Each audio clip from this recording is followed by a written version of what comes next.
Thank you very much. Thank you very much. Thank you very much. Hello and welcome to Flooded. It's me, it's Craig. Can you all... Oh, you're being quiet. Thank you very much. It's a great pleasure to see you again, to see you nice. And now, if you're not aware, we have a new star in our midst. I don't know if this is going to work, but I will try. Let's just center this up. This is a video I want you to see. Let's have a quick listen to it. She gets interviewed by a guy here. Apologies for it being a man, by the way. I'm sorry. It's just how it panned out. They got a guy to do this interviews at the Women in the World thing. Reaction to that? Oh, absolutely. I like to make men uncomfortable. I enjoy making men uncomfortable.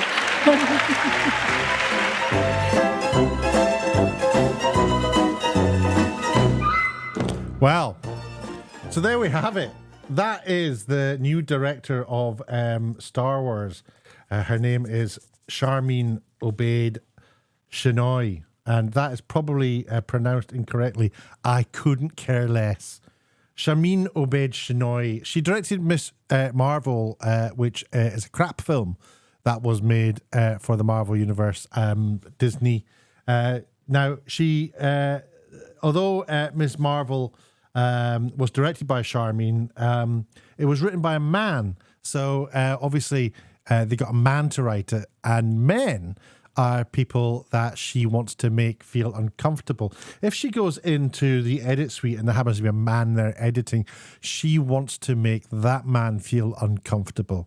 If she ever meets George Lucas, she wants George Lucas to feel uncomfortable. This is her whole philosophy on life. This is the politics that are coming into the decision-making processes going into who they should and shouldn't employ.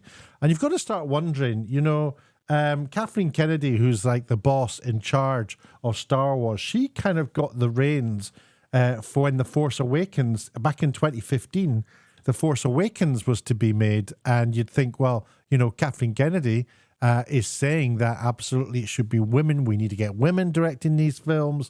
So who does she get for The Force Awakens? J.J. Abrams, the well-known woman, J.J. Abrams. And then maybe 15, 16, 17, 3 years later, we have The Last Jedi. 3 more years. And Kathleen Kennedy, who's an absolute feminist and thinks that there needs to be more women in the movie industry. Who does she get to direct The Last Jedi? She gets Rian Johnson, that well-known woman. And then maybe further down the line, 17, 18, 19, 2 more years later, we get The Rise of Skywalker. And by now, surely Kathleen Kennedy has decided that it's about time that we had more women directing Star Wars than one of the biggest sci-fi franchises, if not the biggest sci-fi franchise ever in the history of the globe. Who should we get to direct it? J.J. Abrams, that well-known woman. But then suddenly, when all the films start bombing and these directors don't want to go near these films anymore, Kathleen Kennedy then decides it's time. It's time, she says. It's time that we get a female director. Kathleen Kennedy says a female director will absolutely make a Star Wars films in the future. She said this in 2020 after the last film, Skywalker, was made. Over the past several years, the lack of diversity behind the camera at Lucasfilm has been brought up time and time again by fans. By fans, we mean people with blue and pink hair, with nose rings, who basically just want to cast their we need women to make more things on absolutely everything that happens. Anything popular, it must be a 50% split. Now, it doesn't enter anybody's mind. The suggestion is, of course, that the reason there aren't many women making films, and by the way, there are plenty of women making films, the reason there aren't many women making Star Wars films is because they're not really all that interested in making them. Perhaps. Maybe that's not true. If that's not true, why are more women not making Star Wars-like type films? What is the gender of most people who are buying comics and buying sci-fi? What is the gender of most people watching people play Twitch, computer games on Twitch? It's mainly guys, mainly lads, it's mainly males. Absolutely, there are women there. But if you want to have equal representation, then you should have a percentage. What percentage of women are enjoying Star Wars? go and Google it. Go and find out. Let me know. Put it down in the comments as your argument of why I'm talking absolute crap. What is the balance I don't know of who that guy is. Is activating a force for change, I don't care. but also trying to permeate that patriarchy, that power structure, and is that a What a part of the simp- look at his calculation knees of and your his art legs and as well? he's all and so what's been the scared. reaction to that? Tell him to piss off. Absolutely. I like to make men uncomfortable. I enjoy making men uncomfortable. She's not joking. She means it. It's bizarre. What a thing to say. I mean, the thing is, she's about to say this. Not you. Not him. All men, but not you. Now, imagine you applied some sort of wildly cast assertion or assumption across a whole group of people. Say you did it about a whole Muslims, all Muslims. I love to make Muslims feel uncomfortable. Are you already getting triggered just by hearing me say that? I mean, I love black people, making black people feel uncomfortable. Are you getting triggered hearing me say that? I love making all women feel uncomfortable. Are you getting triggered by the idea of somebody saying that? I love making men feel uncomfortable. How much shit do men have to put up with? The thing is, right, I'm not saying this because I believe that women shouldn't direct films. Women should absolutely direct whatever they're passionate about. And what we should see is women naturally becoming more and more interested to direct films like this. There is no evidence at all that this director gives a shit about Star Wars. She's a feminist, an activist. She's a person of color. I think she's Pakistani. It's all perfect for Hollywood. It's like, look what we're doing. Look how we're changing and how modern we are. And everyone looks at that and goes, yes, that's really good. And then they don't watch the films. And the films don't make any money. And the film companies lose millions and millions and millions and billions. And their thinking is, well, it will level out. It's just all bigots and racists who are just trying to make a point by downvoting stuff on Rotten Tomatoes. And I think that it isn't that. I'm annoyed about it because they do this at the BBC. They deliberately want to push people of colour, for example, to come and work on both sides of the camera at the BBC. And so what they'll do is they will favourite any applications from those people. And so then people who might be more qualified get pushed to the side on the basis of other applicants on the basis of their skin colour. Or their disability, or their accent, or any of these things, anything at all which makes the BBC look good. What doesn't matter is that people who are paying the license fees are getting value for money. What doesn't matter is people who are paying money to go and watch this crap at the cinema are getting value for money. And the thing is that Star Wars is always going to make money, but it's kind of dead in the water for a start if your whole basis for selecting the director is based on ticking some boxes. How insulting is it to women to do that, to just say, oh, we only value you based on your gender?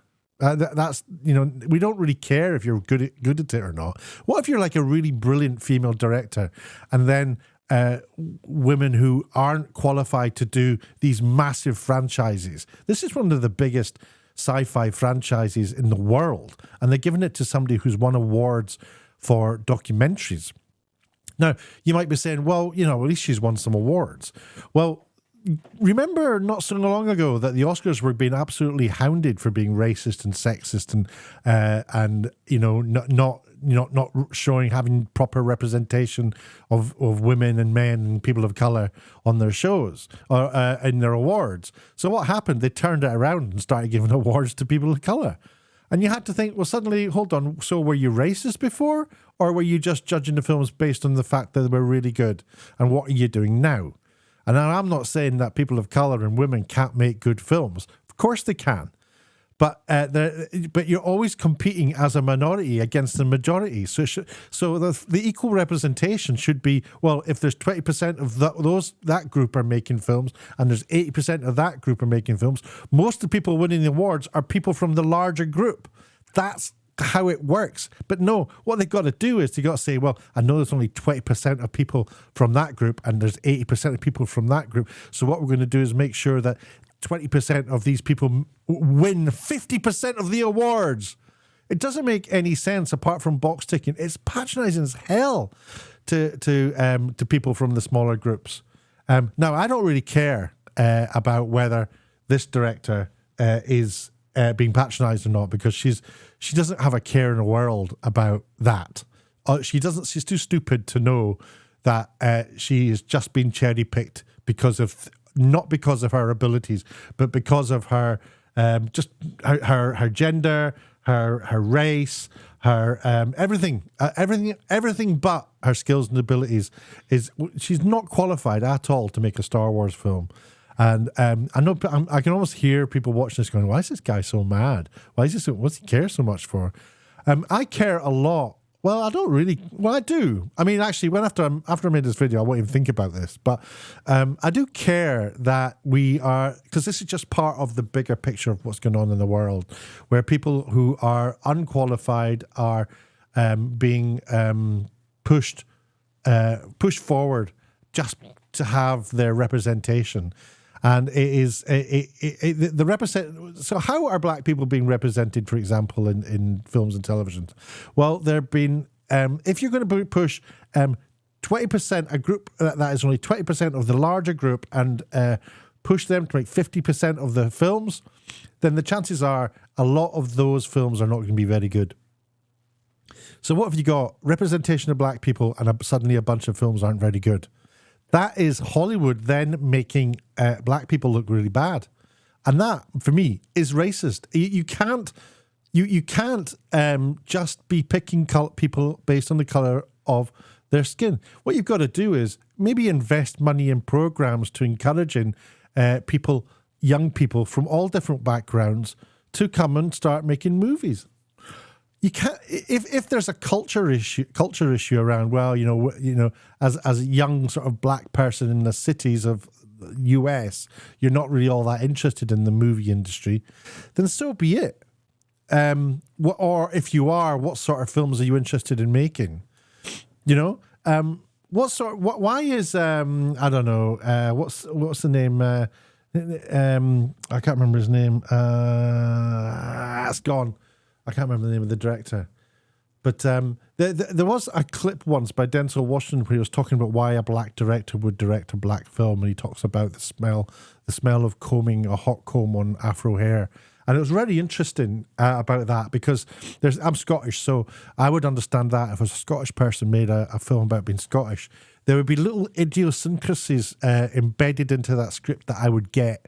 And it might go over the heads of somebody who's not Scottish, and I would see it and I would not acknowledge it, and it would add to the earthiness and the texture and the substance of that thing.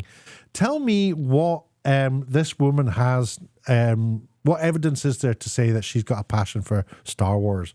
There is zero evidence that she has a passion for Star Wars. But I've ranted way too much there. Let's see what else she's got to say. You know, it is important to be able to look into the eyes of a man and say, I am here, and recognize that. I would really rather she wasn't there. Who wants her looking into their eyes to say, I'm here? It's like, I don't give a shit. Go away. Go on, so nobody cares. Bye. Excuse me, I'm trying to get to the bar. No, I'm here. How self-important is she? She thinks she's like, I'm a very significant person because I'm a woman. You need to pay attention to me. You must not ignore me. Nobody's ignoring you. Nobody cares. Stop. You're not that interesting. That, and recognize that I am working to bring something that makes you uncomfortable, and it should make you uncomfortable. She's babbling, right? She's saying, I am here, and you must recognize that I'm bringing something that makes you feel uncomfortable. Why do we have to recognize that? There's no justification in anyone's world that that's something men want to recognize. She wants them to, because she's a bully. Because you need to change your attitude. And suddenly now men need to change their attitude. What attitude do all men have? What attitude is the person she's speaking to having? What's his name? Is it John Stewart? I don't know. And what? Is this a lesson to George Lucas? George Lucas, you need to change your attitude, man. Your attitude sucks. George Lucas gave Kathleen Kennedy a job. So Kathleen Kennedy's is probably very grateful to somebody that needs to change their attitude and employs somebody to stand there, to sit there on this stage and say, George Lucas needs to change his attitude. I need to change my attitude. If you're a male watching this, shut up. You need to change your attitude. You should be ashamed of being who you are. You're a man.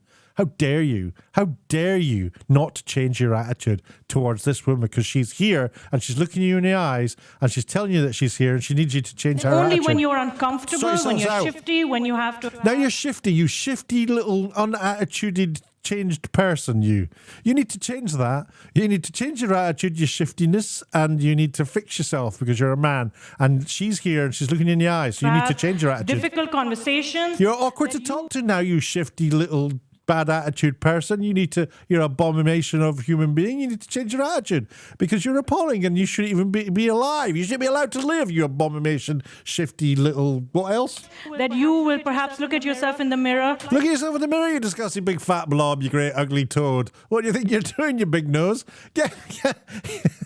You're so shifty looking, you cross-eyed, boss-eyed get. What do you think you're doing, you man? You horrible man, you. No, sorry, shut up and listen, will you? Because the director of Star Wars has got something else to tell you. And not like the reflection. You self-loathing gobshite. What do you think you're doing, you big nose? You stare in the mirror looking at yourself and she's there in front of you as well, looking in your eyes. And you need to change your attitude, you big shifty get. And then say, maybe there is something wrong with the way I think. You don't even think straight, you buffoon. You don't know what you're doing. You're looking in the mirror. You've got shifty eyes. You're a big fat blob. Your nose is horrendously large. And you've got no future. And you probably beat up women as well, you great big bastard. Or maybe there is something wrong with the way I am addressing this issue. I think there's something very wrong with the way she's addressing this issue. I think you might get the point. That I'm not a huge fan of... when people are given the job of making the film, just talk about making a film. Let me tell you about the story I'm about to tell you in this new Star Wars franchise. And it's going to be the story of Rey and her continuing mission to find out who her parents were, or something like that. And it's going to be about love, it's going to be about family, it's going to be about companionship. And it's going to be about the hero going on a mission to save the universe or the world or the galaxy or whatever it is that she's trying to save. Instead, what do we get? We get this. We get all you audience, all you people who used to love and enjoy Star Wars. You're a bunch of shifty gets. And it's time for you to look at her and see that she's here. She's here in your way. And she wants you to feel uncomfortable. And I can't stand it. So... I hope that she gets stuffed. Thanks very much. Till the next time. Till the next time. Cheery bye.